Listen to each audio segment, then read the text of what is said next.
For the serious gamer, there are two resources often overlooked: time and money. For a gamer with even more responsibility, these two things matter a heck of a lot more. This is Mad Marty, and this is Casual Gamers Review on Mad Respect TV. Today we'll be covering Haven on the PS4. Released February 4th, 2021 on the PS4 by the Game Bakers, this game ran me about $30 on the online store. Now before I get into the pros and cons piece of the review, even though it's of the RPG genre of gaming, I've never played a game quite like Haven. To describe it, it feels like a combination of an RPG, a phone app romance novel, with elements of The Sims. Getting onto the story, it centers around a couple by the names of U and K. They are from a place called the Apiary, which is an engineered society complete with predetermined social classes and arranged marriages. Finally, U and K decided to run off and escape to a world called Source. The mysteries of the planet are explored during the course of the story, as our protagonists are eventually hunted by the ruling class of the Apiary. Pros of the game I would find as follows. Visually speaking, Haven is pretty beautiful. A good portion of the gameplay is centered around traveling on beams of energy called flow. This gives the player some great visuals of the planet.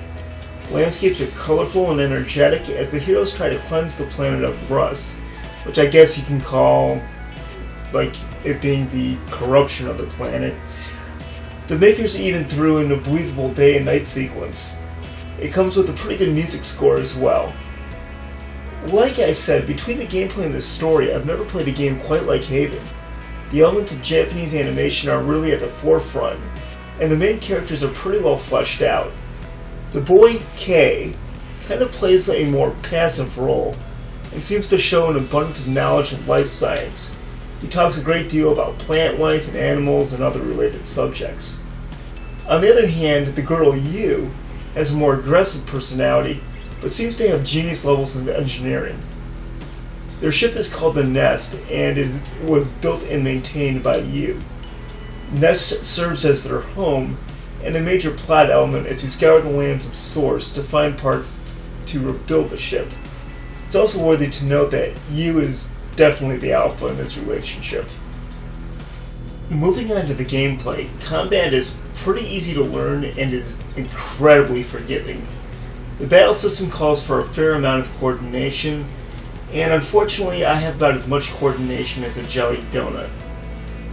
During the course of the game, I found that there's only a few true lose conditions where you could actually get a game over. The game's plot will certainly appeal to certain types of gamers. If a person is into anime, the art style, or even romantic stories, I'm guessing it'll have some appeal. This brings me to the cons. To further explain, some of the dialogue does get a little cheesy from time to time.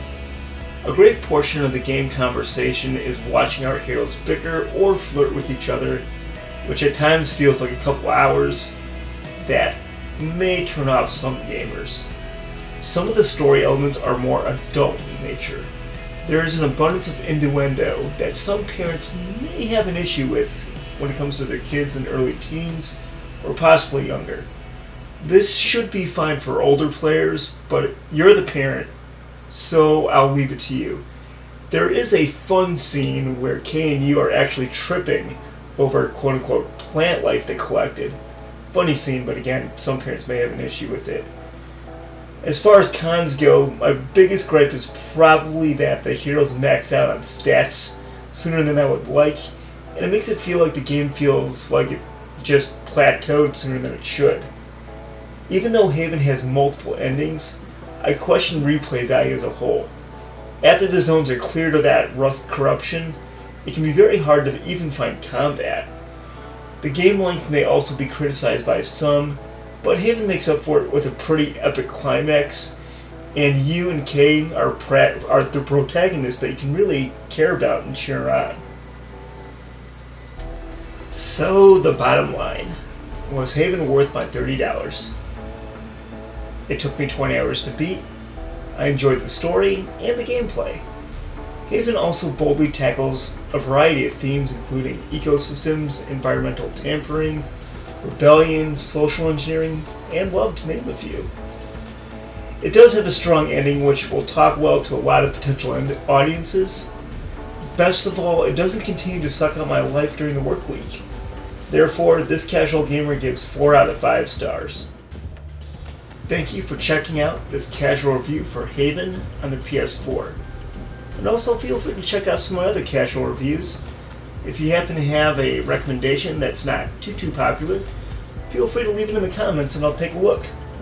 In the meantime, this is Mad Marty, reminding you to do what's responsible, avoid what's irresponsible, make the most of what you got, and get respect. Mad respect. Take care and see you next time.